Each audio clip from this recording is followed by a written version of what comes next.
ఇటీవల రెండు air defence వ్యవస్థలు ప్రత్యక్ష యుద్ధాలను ఎదుర్కొన్నాయి. అందులో ఒకటి ఇజ్రాయెల్కు చెందిన ఐరన్ డోమ్ అయితే మరొకటి S-400. మరి ఈ రెండిట్లో ఏది గొప్ప అన్నది ఒక్కసారి చూస్తే ఐరన్ డోమ్ కంటే S-400 చాలా బెటర్ అంటారు నిపుణులు. ఐరన్ డోమ్ చిన్నపాటి రాకెట్స్, ఆర్టిలరీ, మోర్టార్ షెల్ నుంచి రక్షణ కల్పిస్తుంది. యుద్ధ విమానాలు, బాలిస్టిక్ మిసైళ్ల నుంచి ఇది రక్షణ కల్పించలేదు. దీని రేంజ్ కూడా 4 నుంచి 70 కిలోమీటర్లు మాత్రమే ఉంటుంది. కానీ S-400 దానికంటే చాలా పెద్దది.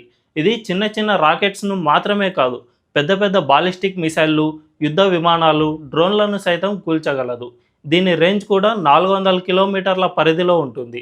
అందుకే పాకిస్తాన్కు, భారత్కు మధ్య 3300 కిలోమీటర్ల పొడవైన అంతర్జాతీయ సరిహద్దు ఉన్నా ఈ S-400 చాకచక్యంగా అడ్డుకోగలిగింది.